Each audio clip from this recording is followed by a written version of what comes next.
Hi everyone, welcome back to this channel. तो आज हमारे 75 डे हार्ड चैलेंज का 28th डे है। एंड आज के लेक्चर में हम लोग आना 12th क्लास के जो इलेक्ट्रोडायनेमिक्स वाला जो पोर्शन है, जिसमें इलेक्ट्रोस्टैटिक्स, खासकर electrostatics, magnetism, capacitor and current electricity के कुछ जो पीवाईक्यू है, इंपॉर्टेंट पीवाईक्यू जो जेईई मेन के अंदर पूछे गए हैं, एंड कुछ पीवाईक्यू जो नीट एग्जाम में भी पूछे गए हैं, लेकिन जेईई मेन लेवल के पीवाईक्यूज है, उनको हम लोग यहाँ पे डिस्कस करेंगे। तो टोटल इस लेक्चर के अंदर जो 28 वाला लेक्चर है, इसमें मैं डिस्कस करूंगा आप लोगों के पास में क्वेश्चन नंबर 1 से लेके क्वेश्चन नंबर 12 तक। तो टोटल है ना 25 पीवाईक्यू मैं आप लोगों के साथ में डिस्कस करने वाला हूं। इंपॉर्टेंट मतलब जो रिपीटेड पीवाईक्यू है उनकी मैं बात कर रहा हूं यहाँ पे।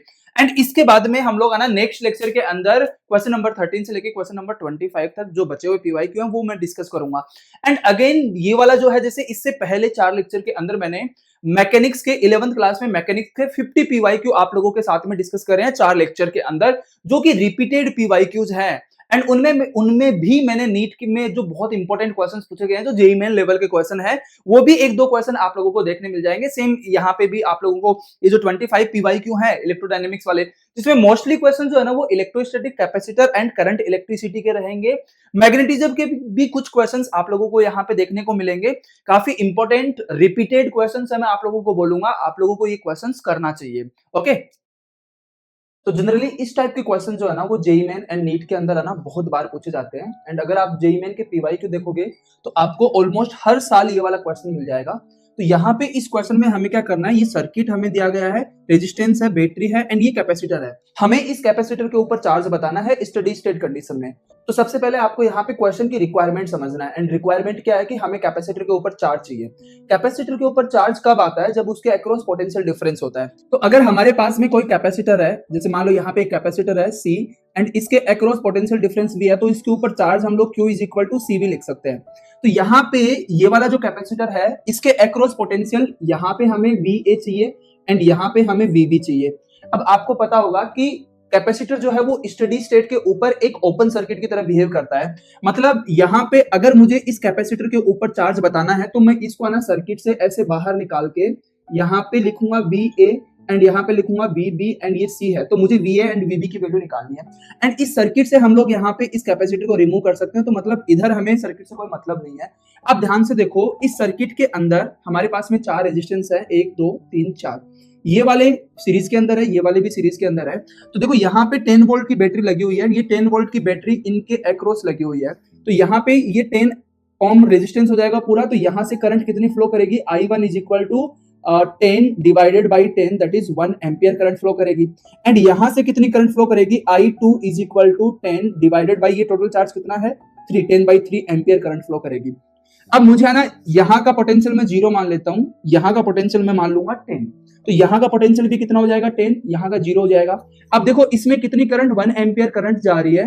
तो मुझे क्या करना है, यहाँ पे पोटेंशियल निकालना है। तो ये देखो इसके अक्रॉस पोटेंशियल डिफरेंस हम लोग क्या लिख सकते हैं, 10 minus VA is equal to IR। I कितने से 1 इंटू R कितना है 6। तो यहाँ से VA की वैल्यू हमारी 4 वोल्ट आ जाएगी। इन द सिमिलर वे यहाँ पे भी हम लोग अप्लाई कर सकते हैं। यहाँ पे कितना आ जाएगा 10 minus VB is equal to I कितना है 10/3 इंटू R कितना है 1। तो यहाँ पे VB की जो वैल्यू आएगी वो कितना आएगी 10 माइनस 10/3 दैट इज 20/3 वोल्ट। तो हमारी VA की वैल्यू आ गई, VB की वैल्यू आ गई। अब VA एंड VB में से VB बड़ा है, तो हमारे पास में VB माइनस VA की वैल्यू कितने आ जाएगी 20/3 माइनस 4। तो VB minus VA is equal to कितना आ जाएगा यहाँ पे 8/3 वोल्ट। ये इसके अक्रॉस हमारा पोटेंशियल डिफरेंस भी आ जाएगा। अब इसके अक्रॉस पोटेंशियल डिफरेंस आ गया, तो Q इज इक्वल टू कितना हो जाएगा यहाँ पे CV। Q is equal to C की वैल्यू यहाँ पे कितनी है 150 माइक्रोफेरेड इंटू 8/3 वोल्ट। इससे कैंसिल हो जाएगा 50 टाइम्स। तो Q की वैल्यू यहाँ पे आ जाएगी 400 माइक्रोकुलाम। एंड ये इसका फाइनल आंसर है। तो आई होप आप लोगों को ये समझ में आया होगा। तो ये वाला जो क्वेश्चन है वो जेईई मेन जनवरी अटेम्प्ट 2023 के अंदर पूछा गया है। तो इस क्वेश्चन को हम लोग डिस्कस करते हैं। तो बेसिकली यहाँ पे क्या दिया गया है, हमें B और D के बीच में कोई भी पोटेंशियल डिफरेंस नहीं है। इसका मतलब यहाँ पे जो पोटेंशियल B का है वही पोटेंशियल किसका है, D का है।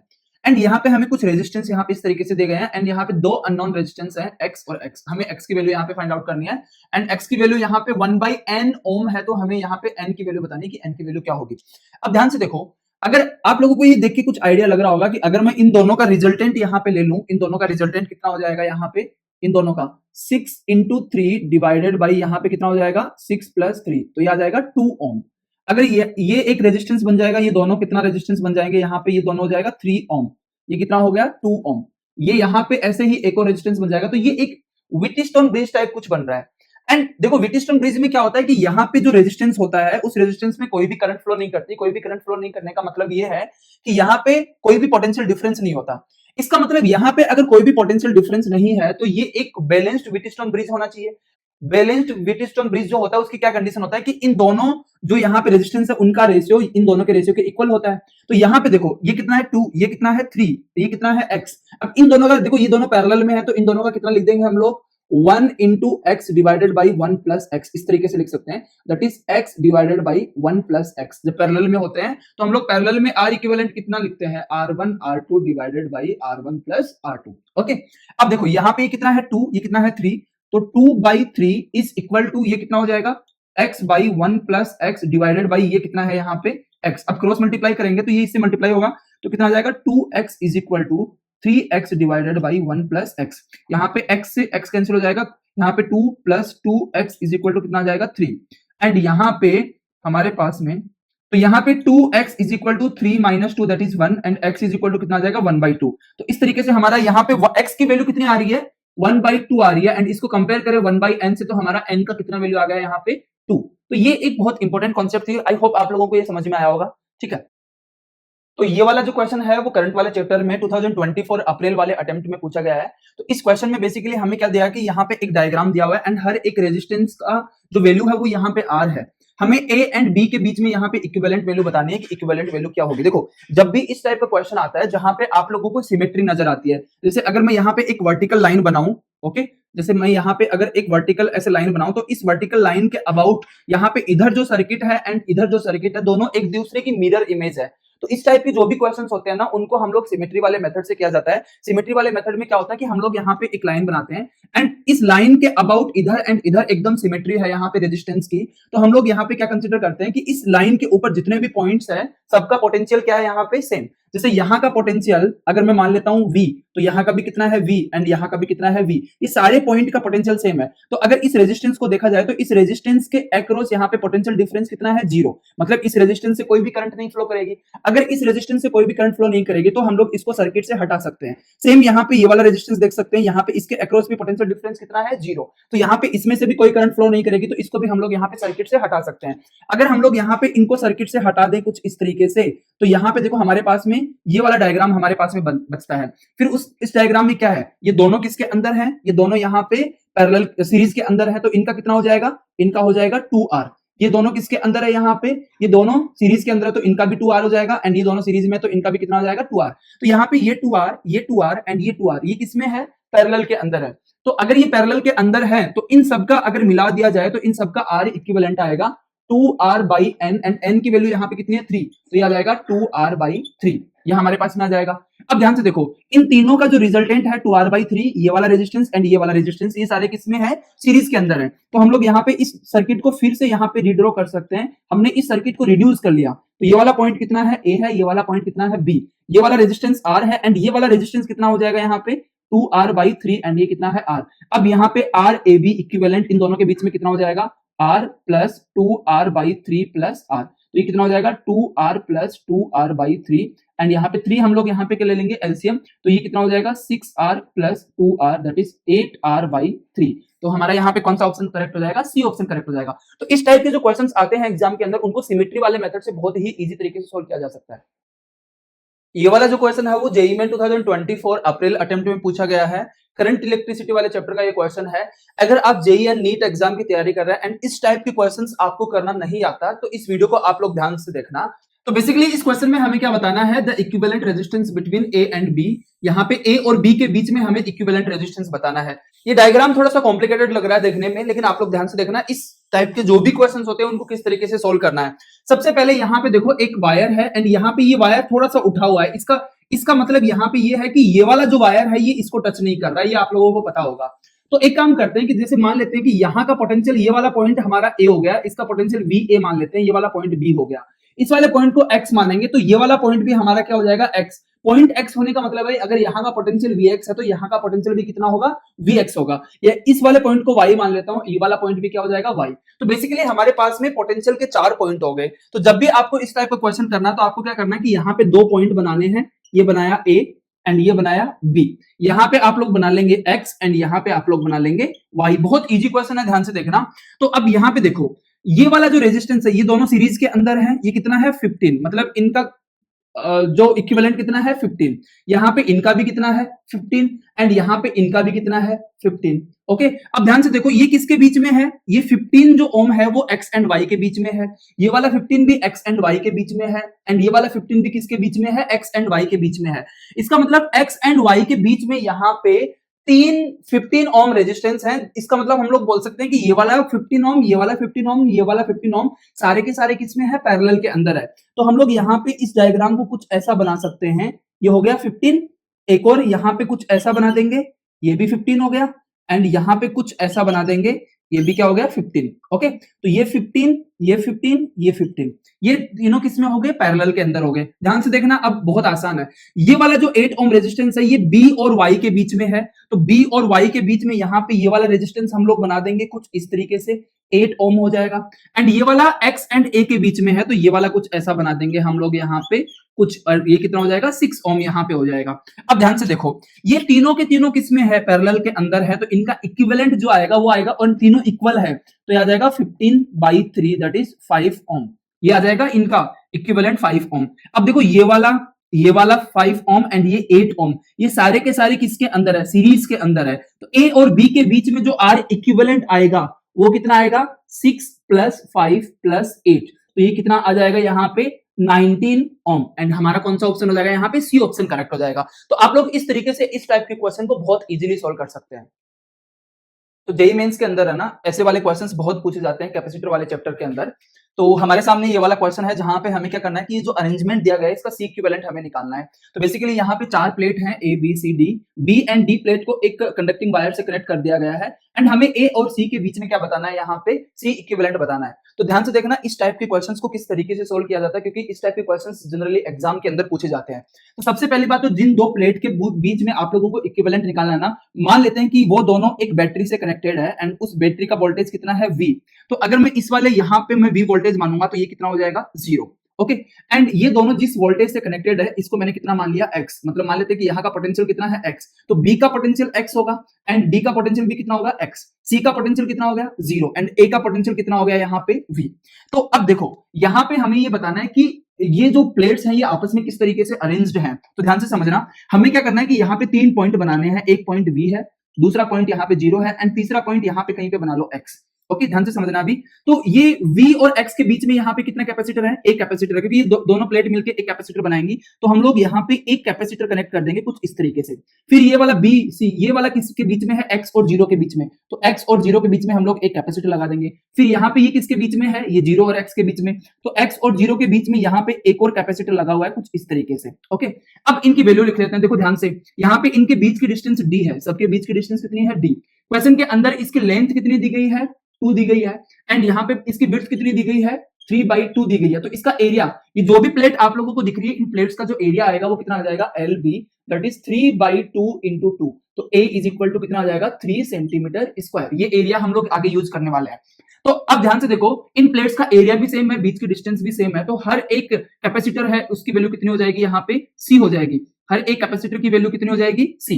तो यहाँ पे C की वैल्यू कितनी है, C is equal to epsilon naught A/D, ये C की वैल्यू है। अब ध्यान से देखो, ये दोनों किसमें है, पैरेलल के अंदर है, तो ये दोनों का मिलके कितना हो जाएगा, C कितना हो जाएगा, ये हो जाएगा 2C। एंड अब देखो V पॉइंट कहां पे है, A पे, तो ये हमारा A पॉइंट हो गया एंड 0 कहां पे, 0 पोटेंशियल कहां पे है, C पे, तो ये पॉइंट हमारा क्या हो जाएगा C। तो इनके बीच में हम लोग इक्विवेलेंट कैसे निकाल सकते हैं, ये 2C हो गया, ये C हो गया एंड ये दोनों किसमें है, सीरीज के अंदर है।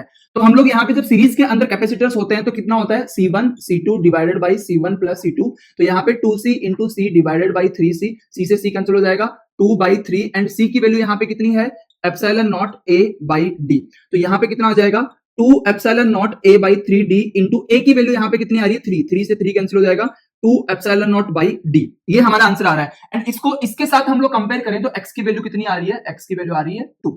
इस तरीके से आप लोगों को इस टाइप वाले क्वेश्चन सोल्व करने हैं। इस क्वेश्चन को अगर कोई स्मार्ट बच्चा इसको सोल्व करेगा, वो पेन ही नहीं चलाएगा, इस क्वेश्चन को देख के ही वो उसका आंसर बता सकता है। अगर आप जेईई या नीट एग्जाम की तैयारी कर रहे हैं 2026 एंड 27 में आप लोग एग्जाम देने वाले हैं, तो इस वीडियो को आप लोग बिल्कुल भी स्किप मत करना, क्योंकि इस वीडियो में मैं आप लोगों को एक बहुत ही इंपॉर्टेंट चीज बताऊंगा, जो अगर आप फॉलो करते हैं ड्यूरिंग द एग्जाम तो आप बहुत अच्छा स्कोर कर सकते हैं। जैसे कभी-कभी एग्जाम में क्या होता है कि आपको पूरा क्वेश्चन सोल्व करने की जरूरत नहीं होती है, आपको थोड़ा-सा स्मार्टली सोचना होता है उस क्वेश्चन को सोल्व करने के लिए एंड आपका आंसर आ जाता है। जैसे हमारे सामने ये एक क्वेश्चन है जो कि नीट 2025 में इसी साल ये क्वेश्चन पूछा गया था एंड यहाँ पे एक बड़ा सा डायग्राम दिया गया है, करंट इलेक्ट्रिसिटी वाले चैप्टर का ये क्वेश्चन है एंड यहाँ पे हमें ऑप्शंस दिए गए हैं। इस क्वेश्चन को अगर कोई स्मार्ट बच्चा इसको सोल्व करेगा, तो वो इसको सोल्व ही नहीं करेगा, वो पेन ही नहीं चलाएगा, इस क्वेश्चन को देख के ही वो उसका आंसर बता सकता है। एंड इस वीडियो में मैं आप लोगों को वही बताऊंगा कि आप लोग किस तरीके से इस क्वेश्चन को देख के ही उसका आंसर बता सकते हैं। आपको ये क्वेश्चन पूरा सोल्व करने की जरूरत नहीं है, लेकिन जो बिलो एवरेज एंड एवरेज बच्चे होते हैं ना, वो क्वेश्चन को सोल्व करने में लगे रहते हैं, उसमें टाइम लगा देते हैं। लेकिन एग्जाम में आप कितनी स्मार्ट तरीके से क्वेश्चन को सोल्व करते हैं, ये बहुत ज्यादा मैटर करता है। तो हम लोग ये वाला क्वेश्चन देखते हैं। देखो, ये वाला जो क्वेश्चन है ना, एक बहुत ही बेसिक कॉन्सेप्ट के ऊपर बेस्ड है। आप लोगों को पता चलेगा कि कैसे हम लोग बिना पेन चलाए इस क्वेश्चन को सोल्व कर सकते हैं। ध्यान से देखना। इस क्वेश्चन के अंदर हमें पूछा है कि इस सर्किट में कितनी करंट फ्लो करेगी। तो मान लेते हैं कि इस सर्किट में कितनी करंट फ्लो कर रही है, आई करंट फ्लो कर रही है। ध्यान से समझना, बहुत इंपॉर्टेंट बात मैं आप लोगों को बताने जा रहा हूं, क्योंकि एग्जाम में हर बार पूरा क्वेश्चन सोल्व करने की जरूरत नहीं होती, आपको एग्जाम में हर एक सेकंड बचानी होती है, जो कि बहुत इंपॉर्टेंट होती है। देखो, अब हमें करंट बतानी है एंड हमें पता है कि current I is equal to होता है V by R equivalent and इस सर्किट का इक्विवेलेंट हमें बताना है। कॉम्प्लेक्स सा डायग्राम दिख रहा है, लेकिन कोई दिक्कत नहीं है। ध्यान से देखो, आर इक्विवेलेंट जो आएगा उसके अंदर ये वाला 5.5 आएगा, 5.5 प्लस ये वाला आएगा 1.5 एंड उसके बाद में ये वाला जो है 1/3 एंड प्लस यहां से इस सर्किट को सोल्व करने से कुछ ना कुछ हमें रेजिस्टेंस मिलेगा। मान लेते हैं कि आर डेस कितना मिला, आर डेस। अगर आप लोग इसको ध्यान से देखो तो आर इक्विवेलेंट की जो वैल्यू है वो ग्रेटर देन 5.5 है। ग्रेटर देन कितना है, 5.5 एंड हमें यहाँ पे वोल्टेज कितना दिया गया है, वोल्टेज हमें यहाँ पे 5 दिया गया है। तो जो करंट आएगी वो कितनी आएगी, 5 डिवाइडेड बाई 5.5। तो ये कितना आ रहा है, ये जो करंट आएगी ना, ये करंट लेस देन 1 आएगी, क्योंकि देखो डिनोमिनेटर बड़ा है न्यूमरेटर से। अगर ये करंट लेस देन 1 आएगी तो ऑप्शन में लेस देन 1 का एक ही ऑप्शन है, डी ऑप्शन। तो हमारा ये ऑप्शन हो जाएगा। ठीक है, अब देखो ये मैंने यहाँ पे सोल्व किया आप लोगों को समझाने के लिए, लेकिन आप इसको माइंड में भी सोल्व कर सकते हो। आपने डायग्राम देखा, आपने देखा कि यार ये 5.5 है एंड इस सर्किट का जो भी इक्विवेलेंट आएगा वो 5.5 से तो बड़ा आएगा एंड यहाँ पे वोल्टेज कितना है, 5 है। तो 5 डिवाइडेड बाई 5.5 मोर देन 5.5 तो लेस देन 1 ही होगा ना, एंड लेस देन 1 का यहाँ पे एक ही ऑप्शन है। मेरी बात समझ में आ गई? ठीक है, तो आई होप ये वीडियो आप लोगों को अच्छा लगा होगा, जहां से आप लोग बहुत कुछ सीख सकते हैं। अगर इस चैनल पे आप लोग पहली बार है तो इस चैनल को सब्सक्राइब करो, अपने फ्रेंड्स के साथ में ये वीडियो शेयर करो जो भी एग्जाम की तैयारी कर रहा है।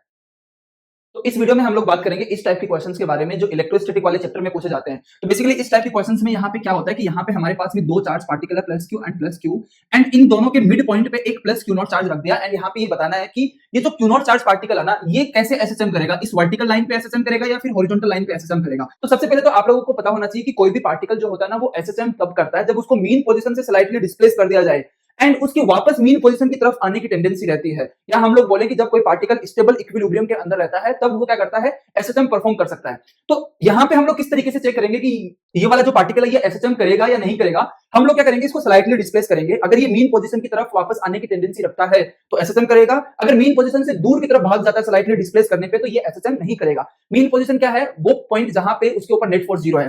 तो अब ये देखो दोनों सिमिलर चार्ज पार्टिकल है, यहाँ पे इस क्यू नॉट के ऊपर जो नेट फोर्स है ना वो 0 लगेगा, क्योंकि ये मिड पॉइंट पे रखा हुआ है एंड ए बी डिस्टेंस कितनी है, 2r, मतलब ये वाली r है एंड ये वाली r है। अब ध्यान से देखना, अगर मैं इस क्यू नॉट को स्लाइटली डिस्प्लेस कर दूं ऊपर की तरफ, मैंने इसको स्लाइटली ऊपर की तरफ x डिस्प्लेस कर दिया तो ये क्यू नॉट है ना यहाँ पे आ जाएगा, अभी यहाँ पे। अब देखो ये पॉजिटिव चार्ज है, ये पॉजिटिव चार्ज है, तो ये इसके ऊपर क्या करेगा, रिपल्सिव फोर्स लगाएगा इस वाली डायरेक्शन में। कितना फोर्स लगाएगा, Fa एंड ये भी पॉजिटिव चार्ज है तो ये भी इसके ऊपर रिपल्सिव फोर्स लगाएगा एंड कितना लगाएगा, इस वाली डायरेक्शन में Fb लगाएगा। ठीक है, अब ध्यान से देखो तो ये मैग्नीट्यूड सेम है, ये डिस्टेंस भी सेम होगी, तो ये दोनों फोर्स सेम होंगे। ठीक है, अब देखो यहाँ पे इस Fa का एक कंपोनेंट ऊपर की तरफ आएगा एंड एक कंपोनेंट इधर आएगा, इस Fb का एक कंपोनेंट इधर की तरफ आएगा, एक कंपोनेंट इधर आएगा ऊपर की तरफ। तो ये हॉरिजॉन्टल वाले कंपोनेंट तो एक दूसरे को बैलेंस कर देंगे एंड इस चार्ज पार्टिकल के ऊपर जब हम लोग वर्टिकल डायरेक्शन में इसको डिस्प्लेस करते हैं तो नेट फोर्स ऊपर की तरफ लग रहा है, इसका मतलब ये मीन पोजीशन से दूर की तरफ भाग जाएगा। तो इसका मतलब ये है कि वर्टिकल लाइन के ऊपर ये जो क्यू नॉट है एसएसएम नहीं करेगा, on vertical line no SSM. Okay, vertical line पे कोई भी एसएसएम नहीं होगा। अब हम लोग हॉरिजॉन्टल डायरेक्शन में थोड़ा सा डिस्प्लेस करते हैं, तो हमने इस क्यू नॉट को इधर थोड़ा सा एक्स डिस्प्लेस कर दिया हॉरिजॉन्टल डायरेक्शन में, तो अब ये क्यू नॉट यहां पे आ गया। ठीक है, अब देखो इस क्यू नॉट के ऊपर इसकी वजह से रिपल्सिव फोर्स लगेगा इधर, इसको मैंने बोल दिया एफ ए, एंड इस बी की वजह से यहां पे फोर्स लगेगा इधर रिपल्सिव फोर्स, इसको मैंने बोल दिया एफ बी। तो अगर हम लोग यहां पे एफ ए की वैल्यू लिखें तो वो कितना जाएगा, K Q Q naught divided by, अब ये वाली डिस्टेंस कितनी होगी, देखो ये वाली डिस्टेंस आर माइनस एक्स का होल स्क्वायर, एंड यहां पे एफ बी कितना हो जाएगा, K Q Q naught divided by R plus X का होल स्क्वायर। तो यहां पे ध्यान से देखो इन दोनों फोर्स में जो डिनोमिनेटर जो है वो इसमें छोटा है, डिनोमिनेटर इसमें बड़ा है, तो हमारे यहां पे एफ ए जो है ना वो बड़ा हो जाएगा किससे, एफ बी। अब देखो इस पार्टिकल को स्लाइटली इधर डिस्प्लेस किया एक्स, तो इस पार्टिकल के ऊपर एफ ए उस वाली डायरेक्शन में लग रहा है, एफ बी इधर लग रहा है, लेकिन F A and F B में बड़ा कौन है, एफ ए बड़ा है यहाँ पे, तो ये पार्टिकल को जब स्लाइटली इधर डिस्प्लेस करेंगे तो नेट फोर्स इस वाली डायरेक्शन में लग रहा है, एंड यही इसकी क्या है, मीन पोजीशन। तो बेसिकली जब इस क्यू नॉट को हम लोग इधर डिस्प्लेस करते हैं तो इसके ऊपर नेट फोर्स इधर लग रहा है मीन पोजीशन की तरफ, तो ये वाला पार्टिकल यहां पे क्या करेगा, इस तरीके से ऑसिलेशंस करेगा। मेरी बात समझ में आ गई? ठीक है, अगर आपको चाहिए कि इसका टाइम पीरियड किस तरीके से कैलकुलेट किया जाता है तो आप लोग कमेंट में लिखिए कि इसका टाइम पीरियड कैलकुलेट करना सिखाइए, तो मैं उसके लिए एक लॉन्ग फॉर्म वीडियो बनाऊंगा जहां पे मैं इस टाइप के और एग्जांपल्स आप लोगों के साथ में डिस्कस करूंगा। तो ये वाला जो क्वेश्चन है ना वो कैपेसिटर वाले चैप्टर का क्वेश्चन है, एंड जेईई मेन 2022 में जून वाले अटेम्प्ट में पूछा गया है, एंड इस टाइप का सेम क्वेश्चन जो है सेम कॉन्सेप्ट के ऊपर बेस्ड क्वेश्चन 2024 के अंदर भी पूछा गया है। तो आप लोग यहाँ पे ध्यान से देखना कि इस टाइप के क्वेश्चन जब भी आए कैपेसिटर वाले चैप्टर से तो उनको कैसे करना है। अच्छा, इस वीडियो में आगे बढ़ने से पहले मैं आप लोगों से एक छोटी सी रिक्वेस्ट करना चाहता हूँ कि अगर आप पहली बार हैं इस चैनल पे तो इस चैनल को सब्सक्राइब करिए, क्योंकि 98% व्यूअर्स है ना वो बिल्कुल चैनल को सब्सक्राइब नहीं कर रहे हैं। तो अभी हम लोग देखते हैं कि इस क्वेश्चन को किस तरीके से अप्रोच कर सकते हैं। देखो सबसे पहले तो आप लोगों को पता होना चाहिए कि अगर हमारे पास में पैरेलल प्लेट कैपेसिटर है, यहाँ पे ये area cross sectional area A है एंड इनके बीच की डिस्टेंस डी है, एंड यहाँ पे वैक्यूम है, तो इसका जो कैपेसिटेंस होता है C is equal to epsilon naught A by d होता है। तो हमें यहाँ पे बहुत सारे कैपेसिटर हमें दी गए हैं, एंड यहाँ पे हमें इस सर्किट का ना इस अरेंजमेंट का हमें C इक्विवेलेंट बेसिकली बताना है कि यहाँ पे C इक्विवेलेंट क्या होगा। तो ध्यान से देखना, अगर इस डायग्राम को हम लोग अच्छे से देखें तो यहाँ पे अगर मैं एक ऐसे डिवीजन बना दूं कुछ इस तरीके से, तो हमारे पास में यहाँ पे इस अरेंजमेंट के अंदर 3 कैपेसिटर है। एक कैपेसिटर ये है जिनकी प्लेट्स के बीच की डिस्टेंस B है, दूसरा कैपेसिटर ये है जिनमें प्लेट्स के बीच की distance B B B 3B है, एंड तीसरा कैपेसिटर ये है जहां पे इनके प्लेट्स के बीच की डिस्टेंस जो है ना वो कितनी है, 5B है। तो ये वाली डिस्टेंस हमारी कितनी हो जाएगी, 5B, एंड ये वाली डिस्टेंस हमारी कितनी हो जाएगी, 3B। ओके, तो अब अगर हम लोग यहाँ पे जैसे मान लेते हैं कि इस वाले कैपेसिटर का कैपेसिटेंस C1 है, इसका C2 है, एंड इसका कितना मान लिया, C3 मान लिया, तो C1 की वैल्यू कितनी हो जाएगी, C1 हो जाएगा epsilon naught A by B, and C2 कितना हो जाएगा, epsilon naught A by 3B, and C3 कितना हो जाएगा, epsilon naught A by 5B। Okay, क्योंकि B क्या है यहाँ पे, D इनके बीच की डिस्टेंस है। तो अब ध्यान से देखो, अगर मैं इस कैपेसिटेंस को C मानूं तो ये मेरा C बाई 3 हो जाएगा, क्योंकि ये epsilon naught A by B है, 3B है, तो ये C बाई 3 हो जाएगा, ये कितना हो जाएगा, C बाई 5। तो ये हमारे पास में कैपेसिटेंस आ गए, एंड जब भी कैपेसिटर इस तरीके से होता है ना तो वो पैरेलल के अंदर होते हैं, तो पैरेलल के अंदर C इक्विवेलेंट कितना होता है, C इक्विवेलेंट होता है C1 plus C2 plus C3, तो हमारे पास में C इक्विवेलेंट कितना जाएगा, C plus C by 3 plus C by 5, and अगर हम लोग यहाँ पे 15 एलसीएम ले लें तो हमारे पास में कितना आ जाएगा, 15C plus 5C plus 3C, तो ये टोटल आ जाएगा 23C। तो हमारे पास में C इक्विवेलेंट कितना आ जाएगा, 23 by 15 into epsilon naught A by B, क्योंकि यहाँ पे C की वैल्यू कितनी है, epsilon naught A by B, तो हमारा X की वैल्यू यहाँ पे कितनी आ गई, क्वेश्चन के अंदर X की वैल्यू हमारी आ जाएगी 23, तो X इज इक्वल टू कितना आ जाएगा, 23, एंड यही हमारा यहाँ पे क्या हो जाएगा, आंसर हो जाएगा। तो आप लोग जब इस तरीके से मान के करते हैं, अगर आप लोग यहाँ पे डायरेक्ट ये वैल्यूज पुट करोगे तो आप लोगों की थोड़ी सी कैलकुलेशन लेंदी हो जाएगी, तो आप लोग इस तरीके से C बाई 3 C बाई 5 इस तरीके से अगर आप लोग कंसिडर कर लेते हैं तो आप लोगों की कैलकुलेशन है ना वो बहुत आसान हो जाती है, एंड एट द एंड आप लोग यहाँ पे C की वैल्यू पुट कर सकते हैं। तो बेसिकली ये वाला जो क्वेश्चन है ना वो इलेक्ट्रिक डायपोल का क्वेश्चन है, एंड जेईई मेन 2025 में जनवरी वाले अटेम्प्ट में ये क्वेश्चन पूछा गया है, एंड सिमिलर कॉन्सेप्ट के ऊपर बेस्ड क्वेश्चंस 2023 एंड 2019 के अंदर भी पूछा गया है। तो बेसिकली इस टाइप के क्वेश्चंस एग्जाम में आते हैं जहां पे एक इलेक्ट्रिक डायपोल जो होता है वो इलेक्ट्रिक फील्ड में होता है, एंड उसको वो अपनी इक्विलिब्रियम पोजीशन से अगर उसको स्लाइटली डिस्प्लेस कर दिया जाए तो उसका टाइम पीरियड बताना होता है। तो यहाँ पे इस क्वेश्चन को समझते हैं कि हम लोग किस तरीके से इस क्वेश्चन को सोल्व कर सकते हैं, तो ध्यान से देखना इसको। तो an electric dipole of mass m, charge q and length l is placed in uniform electric field E not. तो सबसे पहले तो E नॉट आई कैप दे रखा है, तो हम लोग यहाँ पे इस तरीके से इलेक्ट्रिक फील्ड बना लेंगे, ये हमारा हो गया electric field E not. Okay, and इसके अंदर एक डायपोल रखा हुआ है, तो डायपोल जो है ना वो स्टेबल इक्विलिब्रियम के अंदर जब रहता है तभी वो क्या कर सकता है, एसएसएम कर सकता है। डाइपोल स्टेबल इक्विलिब्रियम के अंदर रहता है ना, तभी एसएसएम कर सकता है। तो यहाँ पे माइनस चार्ज ये होगा एंड ये हमारा क्या हो जाएगा, प्लस चार्ज। अब इसको स्लाइटली हम लोग यहाँ पे ऐसे डिस्प्लेस कर दें, थीटा एंगल, ये थीटा बहुत छोटा है, थीटा क्या है, वेरी स्मॉल। अब अगर स्लाइटली डिस्प्लेस कर दें तो यहाँ पे प्लस क्यू आ जाएगा एंड यहाँ पे क्या आ जाएगा, माइनस क्यू। अब जैसे ही हम लोग स्लाइटली डिस्प्लेस करेंगे, आपको पता है कि पॉजिटिव चार्ज के ऊपर जो फोर्स लगता है वो इलेक्ट्रिक फील्ड की डायरेक्शन में लगता है, नेगेटिव चार्ज पे फोर्स अपोजिट डायरेक्शन में लगता है। तो यहाँ पे फोर्स लगेगा Q इंटू ई एंड यहाँ पे फोर्स लगेगा Q इंटू ई। एंड आप लोग यहाँ पे देख सकते हैं कि इस पॉइंट के अबाउट, मतलब इस सेंटर के अबाउट इस QE की वजह से इधर रोटेशन होगा एंड इस QE की वजह से भी इधर क्लॉकवाइज डायरेक्शन में रोटेशन होगा।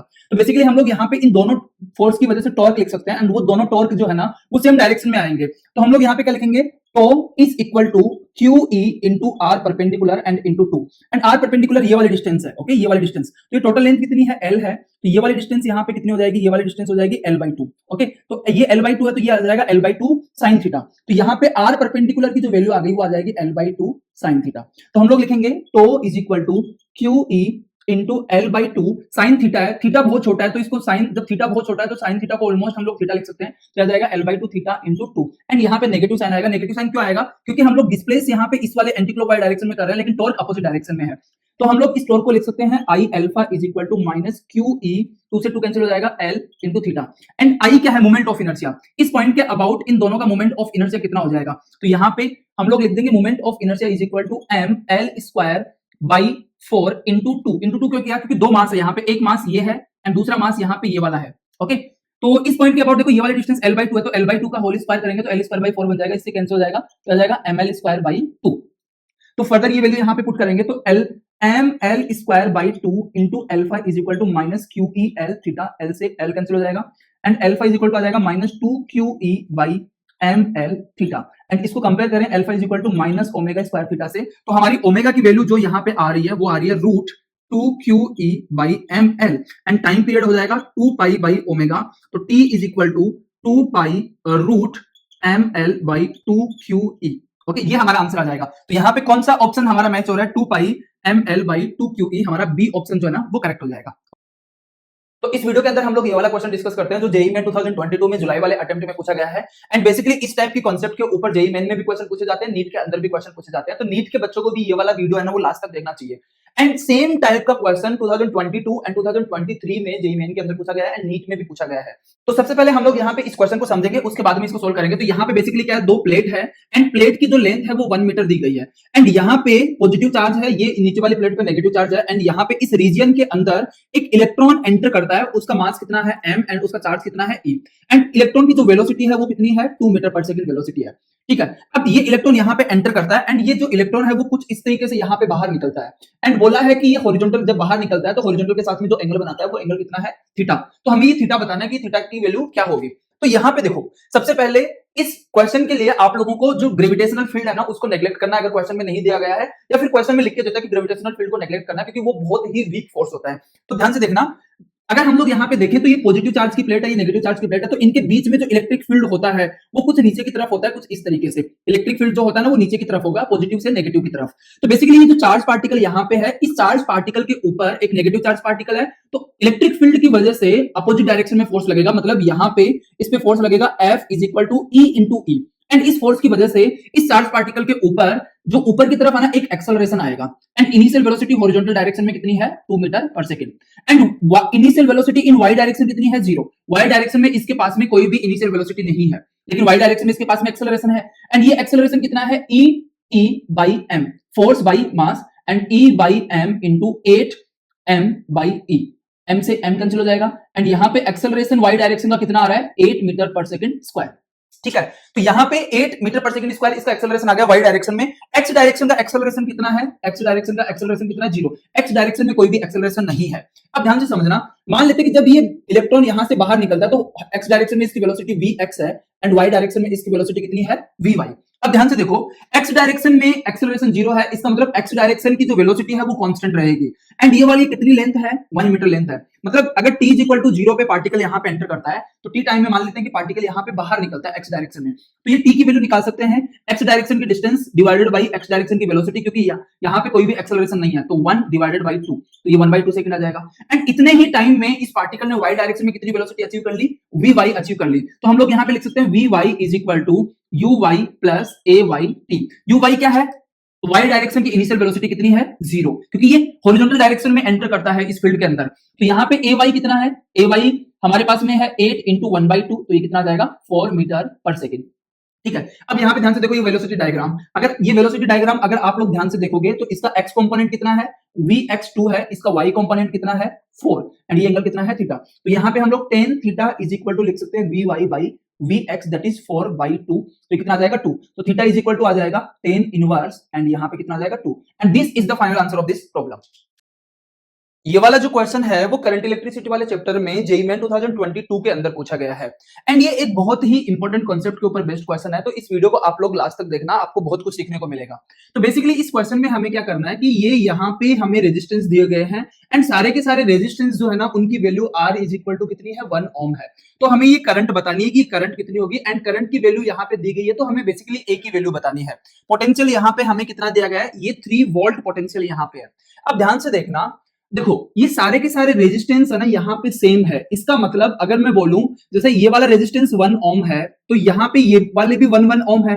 इसका मतलब यहाँ पे करंट इक्वली डिवाइड होगी, एंड यहाँ पे भी करंट इक्वली डिवाइड होगी, एंड यहाँ पे भी करंट इक्वली डिवाइड होगी। इसका मतलब क्या मैं ये बोल सकता हूं कि ये वाला जो पॉइंट है एंड ये वाला पॉइंट, इन दोनों का पोटेंशियल सेम होगा। ठीक है, क्योंकि रेजिस्टेंस सेम है, करंट सेम है, यहाँ का ये तो कॉमन पोटेंशियल हो गया, एंड यहाँ पे पोटेंशियल क्या होगा? Same. In the similar way यहाँ का पोटेंशियल एंड यहाँ का पोटेंशियल, यहाँ का पोटेंशियल एंड यहाँ का पोटेंशियल सेम होगा, एंड ये सारे के सारे रेजिस्टेंस यहाँ पे इस पॉइंट पे यहाँ पे कन्वर्ज हो रहे हैं। इसका मतलब ये पोटेंशियल, ये पोटेंशियल, ये पोटेंशियल, ये पोटेंशियल सारे के सारे सेम है इसका, एंड ये वाले पॉइंट का पोटेंशियल क्या है? सेम। तो इन सभी रेजिस्टेंस के लिए, ये जितने भी रेजिस्टेंस यहाँ पे हमारे पास में है, इन सब रेजिस्टेंस के लिए ये पोटेंशियल एंड ये वाले पोटेंशियल सेम है। इसका मतलब ये सारे के सारे किसमें हुए? पैरेलल के अंदर। अगर ये सारे के सारे पैरेलल के अंदर हुए, एंड जब सेम रेजिस्टेंस जो होते हैं वो पैरेलल के अंदर होते हैं, तो उनका इक्विवेलेंट जो होता है ना वो कितना होता है? R बाई एन, एंड ये यहाँ पे n की वैल्यू कितनी है? 8। तो इन सब का जो इक्विवेलेंट आएगा वो कितना आ जाएगा? R by 8। ओके, अब ध्यान से देखो ये चार रेजिस्टेंस, ये पोटेंशियल, ये पोटेंशियल, ये पोटेंशियल, ये पोटेंशियल सेम है, एंड हमने बात करी ये दोनों पोटेंशियल भी सेम है। इसका मतलब यहाँ पे ये चारों रेजिस्टेंस भी किसमें है?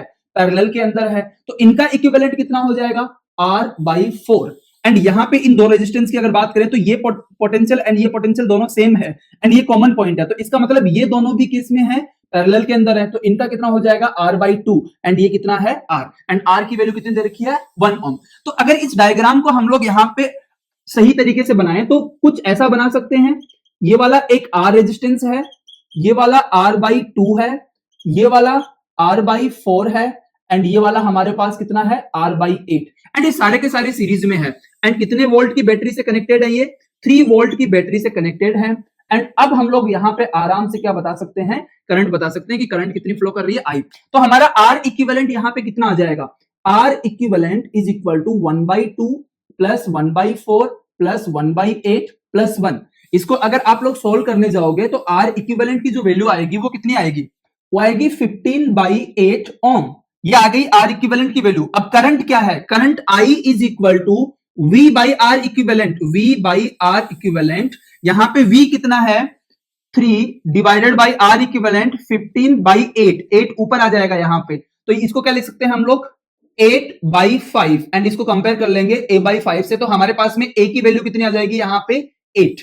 तो हमारे पास में A की वैल्यू 8 आ गई, यही हमारा फाइनल आंसर है। इस क्वेश्चन में हमें क्या दिया गया है? What current flowing through R2। तो ये हमारे पास में यहाँ पे R2 रेजिस्टेंस है, इससे कितनी करंट फ्लो करेगी हमें ये बताना है, एंड कुछ इस तरीके से यहाँ पे आप लोगों के सामने सर्किट दिया गया है। तो सबसे पहले हमें क्या चाहिए भाई? हमें अगर ये करंट पता चल जाए I जो कि इस बैटरी से फ्लो कर रही है, तो हमारा काम बन जाएगा, क्योंकि ये करंट यहाँ पे जाके डिवाइड होगी, फिर यहाँ पे डिवाइड होगी, फिर यहाँ पे डिवाइड होगी। तो अगर हमें ये करंट्स पता लग जाती है तो हम लोग उसके बाद में बता सकते हैं कि यहाँ पे जो R2 से है ना कितनी करंट फ्लो करेगी। ओके, तो सबसे पहले हम लोग क्या करेंगे? इस सर्किट को रिड्यूस करके यहाँ पे R इक्विवेलेंट निकालेंगे। ठीक है, तो अब ध्यान से समझना मेरी बात। देखो ये कितना रेजिस्टेंस हो गया? ये वाला रेजिस्टेंस, ये दोनों रेजिस्टेंस किसमें है? सीरीज के अंदर है। तो अगर ये दोनों रेजिस्टेंस सीरीज में है तो ये कितना हो गया? 2 and 4 6 हो गया, एंड ये 6 इस 6 के साथ में किसमें है? पैरेलल में है। तो इनका पैरेलल में यहाँ पे कितना आ जाएगा? 3 ओम आ जाएगा। 6 पैरेलल में कितना हो जाएगा? 3 ओम। अब ये 3 ओम एंड ये 3 ओम, ये दोनों किसमें है? सीरीज में है। तो ये 3 ओम एंड 3 ओम कितना हो गया? 6, एंड वो 6 इसके साथ में किसमें है? इसके साथ में किसमें? पैरेलल में। तो कितना आ जाएगा? 6 × 3 डिवाइडेड बाई 9, तो यहाँ पे कितना आ जाएगा 2 ओम। मतलब यहाँ पे ये टोटल जो है हमारा, ये टोटल ये कितना हो गया 2 ओम हो गया। तो कितना हो गया 2 ओम। एंड ये 2 ओम एंड ये 2 ओम, ये दोनों किसमें है, सीरीज में है। तो यहाँ पे कितना, इनका कितना हो जाएगा, इनका कितना हो जाएगा 4 ओम हो जाएगा।